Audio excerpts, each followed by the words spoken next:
Bueno, antes que nada quiero agradecer a los organizadores de este evento por la oportunidad de participar y quiero compartir con ustedes la diapositiva de la presentación que tengo preparada. Perfecto.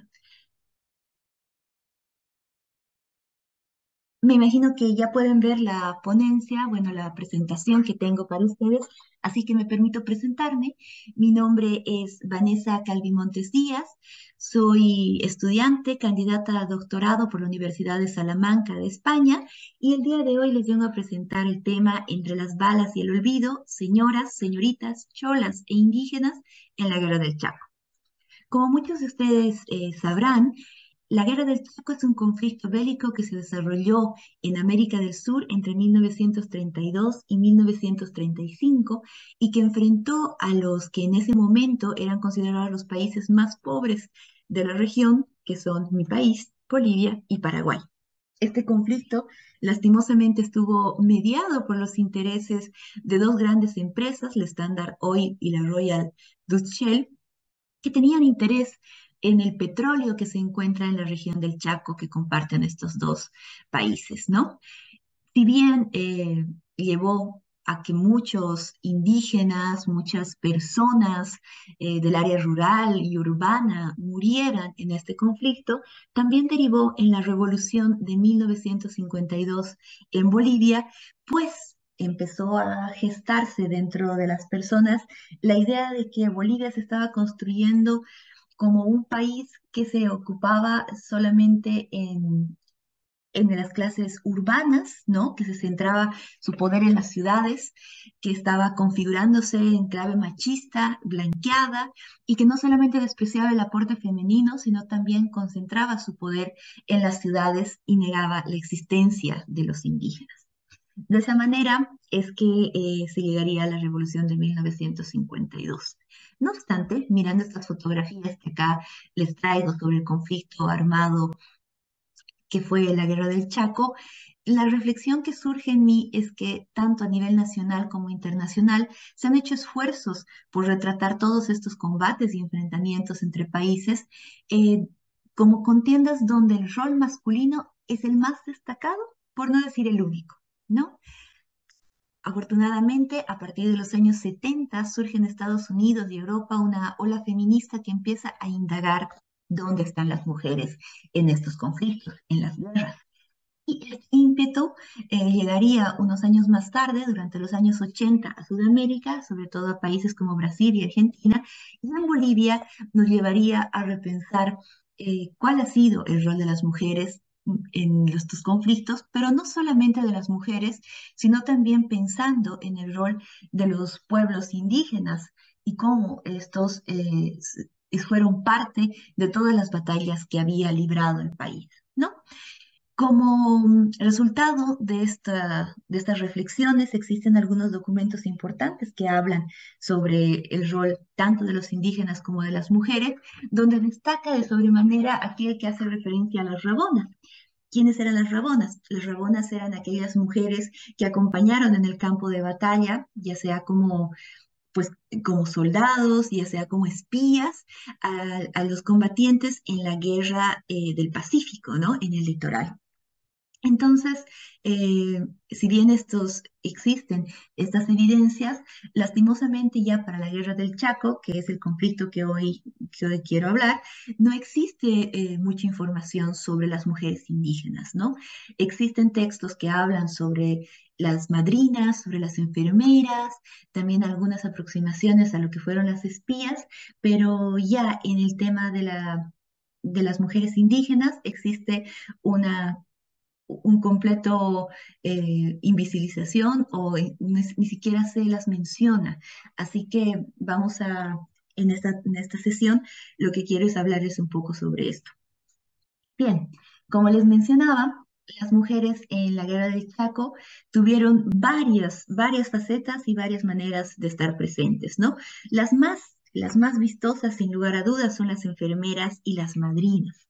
Sobre esta primera figura, creo que es importante destacar que las madrinas surgen ya la figura como tal en conflictos internacionales, sobre todo en Europa, donde se cree que la primera vez que surgió esta figura fue en la Primera Guerra Mundial, entre 1914 y 1918, que fue una iniciativa de las mujeres francesas y belgas, ¿no?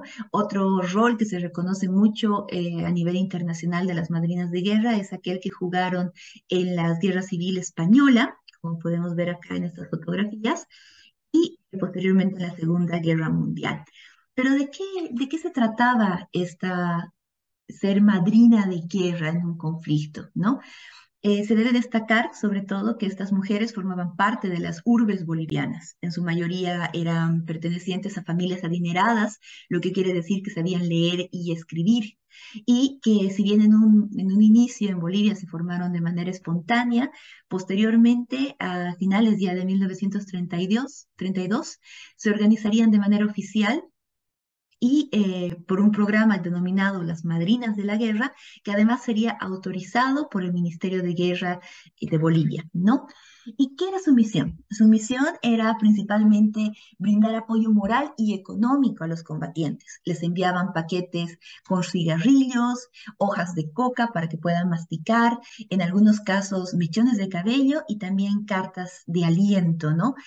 Y este es un rasgo importante porque no solo ellas se mantenían en contacto con los combatientes, sino que también eran mediadoras entre los combatientes y las familias de estos, ¿no? Ya que como tenían la posibilidad de escribir y de leer, podían comunicar a la familia lo que los soldados en el campo de batalla estaban necesitando o estaban queriendo informar. Evidentemente en el campo de batalla también habían soldados que hacían la parte de leerles pues a estas personas, a estos combatientes, las cartas de las madrinas y escribir muchas veces por ellos las respuestas, solicitando algo o informando algún tema particular. ¿No? Eh, Lastimosamente, estas cartas son de muy difícil acceso. Existen en Bolivia, existen en el Colegio Militar, en el Museo de la Academia de Historia Militar, y otras pertenecen a colecciones privadas. Entonces, el acceso a ellas es un poco complicado y no obstante, hay algunas que brindan algunos esbozos donde se pueden distinguir dos tipos de carta. Los primeros tienen un tipo simplemente de información, de cambio, un poco así como ¿cómo estás mi mamá? ¿Tu mamá está bien? Y temas así, un poco de un trato más distante, pero algunos señalan, ¿no? Ya algún tipo de enamoramiento. Y se dice que muchos soldados llegaron a casarse, incluso con las madrinas, pero también muchas de ellas eran mujeres que durante el conflicto se habían casado o ya estaban casadas. Entonces, es por eso también que estas cartas tienen toda esa mística. Pasando a hablar sobre las enfermeras, que creo que es un rol totalmente desprendido y loable. Se ha escrito, en Bolivia existe un texto especial sobre las enfermeras en la Guerra del Chaco, donde evidentemente la Cruz Roja Boliviana tuvo un rol principal, se reclutaron a muchas mujeres mediante comunicados durante la prensa, se asistió a la primera línea, muchas de estas mujeres asistieron para dar ánimos a las personas, pero sobre todo aquellas que estuvieron atendiendo en los peores momentos, ¿no? Ya sea desde los cuarteles que se habían establecido alrededor o también aquellas que empezaron a trabajar en el campo de batalla como tal, ¿no? Acercándose a ayudar a recoger a los enfermos y que a los enfermos, a los heridos y a todas las personas que formaban parte de esta contienda y que en muchos momentos tuvieron que tomar decisiones muy duras, como priorizar a quién debían salvar y a quién no, de acuerdo a las heridas que tenían. Entonces, un rol muy, muy destacado y muy duro que, sin embargo, tanto ellas, las enfermeras como las madrinas, son ensalzadas en la historia por su carácter manso, servicial, que muchas veces se los compara con ángeles, con madres o hermanas de los combatientes, son retratadas, algunas han sido reconocidas con medallas de mérito y se las ha visibilizado de alguna manera. Este otro grupo de mujeres del que les quiero hablar, de las que poco se habla, si bien existe el reconocimiento a esta mujer, por ejemplo, como Rosita Ponte, eh, tienen un matiz del cual no se habla demasiado, pero que es importante mencionarlo por cómo fue significativo para la Guerra del Chaco, ¿no? Rosita Ponte fue una espía boliviana que jugó un rol muy importante para desarticular un un gran ataque paraguayo, junto con su colega Elvira Llosa, quienes, pues, claro, haciendo uso de sus encantos, eran mujeres muy guapas, lograron conseguir la atención de militares paraguayos, distraerlos para que colegas suyos pudieran sacar información. No obstante, estas mujeres también muchas veces trabajaban dentro de prostíbulos, pues se sabe que en las contiendas bélicas los hombres frecuentan mucho estos espacios y ahí suelen liberar información que, pues como dicen, entre sábanas y alcohol, muchos develan datos importantes, códigos, mensajes que pueden ser importantes para el desarrollo de la guerra, ¿no? Esto nos lleva a pensar un poco en el rol también de las mujeres en lo que fue en lo que fue la contienda, perdón. Eso nos lleva a pensar.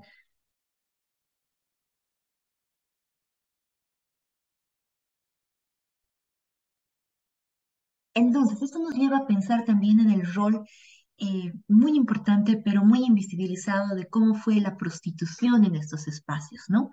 Si bien no se tiene una información clara, existen datos que hablan sobre la presencia del destacamento L, que fue básicamente un destacamento, un grupo de prostitutas que en un principio fue de uso exclusivo, así lo menciona el texto, de los oficiales, pero posteriormente fueron puestas bajo órdenes y trasladadas para atender a diversos sectores de los combatientes, ¿no?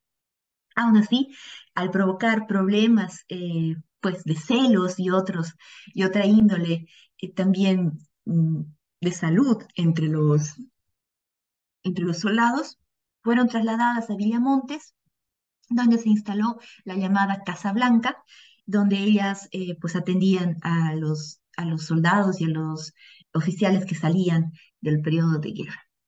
Bien, ahora quisiera hablarles sobre el tema de entre las balas y el olvido, y es este tema muy delicado de cómo fue el rol de las mujeres de las mujeres indígenas durante la Guerra del Chaco, ¿no?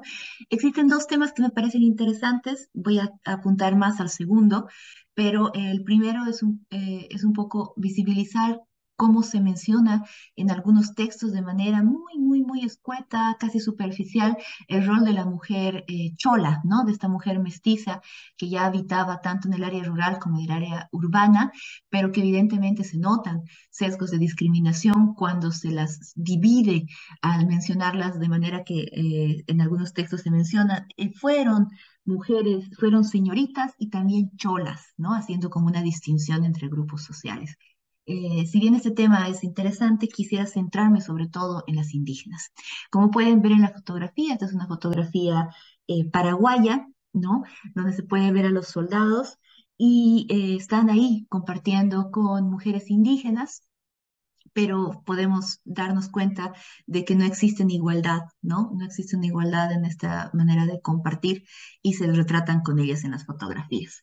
Evidentemente, en la guerra del Chaco se reclutó a muchos indígenas, tanto aymaras como quechuas, y se los llevó a combatir a este espacio. Se habla entonces de la inclusión de indígenas de tierras altas, pero nos olvidamos de hablar también de los indígenas de las tierras bajas, ¿no? Y cómo este conflicto de países que no los tenían, no los concebían dentro de su espectro, sobre todo en Bolivia, se invisibilizaba a los indígenas, ¿no? No se los concebía dentro de lo que era la construcción del Estado nacionalista que se estaba creando, pero sin embargo tuvieron que recibir a una guerra y tuvieron que servir a ella, ¿no? Los agarraron, los obligaron a enlistarse, les quitaron sus bienes, les quitaron sus animales y pues los obligaron un poco a colaborar contra gente que incluso era de su propia sangre o con los que compartían muchos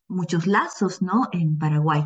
Entonces, este conflicto no solamente se restringe a cómo invadieron estos espacios, sino cómo invadieron también los cuerpos de los indígenas, ¿no? Y sobre todo en el caso de las mujeres, se ve un tema muy preocupante que fueron las violaciones. Evidentemente, al invadir estos sitios, muchos hombres incluso enterraban a las mujeres o las escondían y ellos huían a los bosques porque no querían ser parte del conflicto, no querían sufrir estos abusos y algunas mujeres se quedaban solas.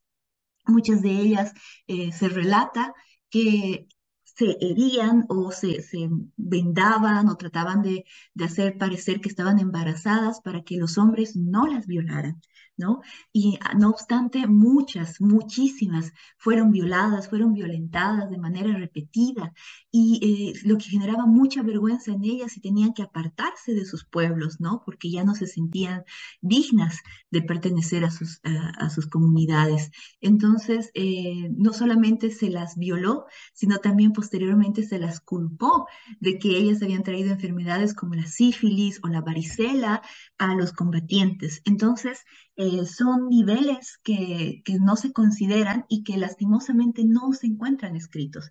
Actualmente existe un trabajo que es en el que me estoy basando mucho para esta reflexión, que habla sobre algunas entrevistas que se hicieron en el norte de Argentina a personas de los grupos guaraníes que huyeron durante este conflicto o posterior a él y que se establecieron en estas zonas y que todavía guardan memorias de lo que había pasado en aquel conflicto, ¿no?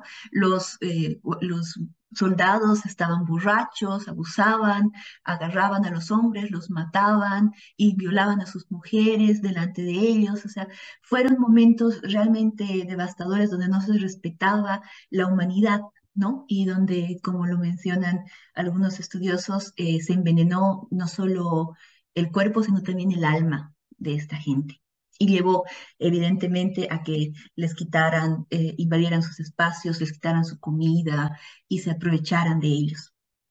La guerra del Chaco, y tengo algunas imágenes de algunos pueblos indígenas que están viviendo ahí, pero para ya cerrar este tema, la guerra del Chaco es sin lugar a dudas uno de los periodos más cruentos en la historia latinoamericana. No solo puso a dos países a pelear en una guerra sin sentido, motivada por intereses ajenos, extranjeros, transnacionales, sino que también sacrificó la vida de muchos hombres y mujeres con todo tipo de violencia, ¿no? El caso del rol de la mujer dentro del conflicto y su poca valoración parece depender de varios factores. No obstante, creo que los abusos que se sufrieron los indígenas en ese periodo son realmente lamentables, ¿no? Hay una negación, evidentemente, al rol militar de las mujeres, al rol que jugaron durante este periodo. Hay una negación en el sentido de que muchas mujeres ocuparon puestos en las ciudades mientras los hombres combatían y después se las quitó sin mayores miramientos. Y hay también el grupo de indígenas que viven a las sombras, de las cuales no se han escrito y de las cuales se menciona muchas veces entre líneas. Está el tema de las cholas que les mencionaba, que se nota la discriminación que existía en ese tiempo. Y a pesar de que no existen datos exactos que hablen sobre la cantidad de mujeres que fueron abusadas y que murieron, ya sea a causa de las violaciones, ya que sea a causa de la violencia o de estas enfermedades de las cuales también ellas fueron contagiadas, es imposible negar que ellas estuvieron presentes durante toda la contienda, tanto del lado boliviano como paraguayo, y que el relato de su participación no debería limitarse a hacer eco de los excesos y abusos de los soldados, sino también incorporar el importante rol que tuvieron, es verdad, en su mayoría obligadas, pero cómo abrieron su puerta a extraños y les brindaron agua, comida, un lecho y muchas veces indicaciones para sobrevivir en este espacio tan cruento que es el infierno verde, como así se llama al Chaco, ¿no? Queda lastimosamente mucho por conocer y espero que haya tiempo para hacerlo, pues aquellas memorias se están apagando, ya no existen muchas personas vivas de este conflicto y es necesario conocer mucho más de lo que pasó dentro de estos de estos escenarios y sobre todo empezar a valorar el papel que se vivió y pensarlo también desde otras lecturas. Espero que les haya gustado. Ahí les dejo mi correo electrónico y agradezco una vez más una fotografía de lo que es el Chaco y espero que, bueno, espero que podamos seguir conversando mucho más sobre el tema. Muchísimas gracias.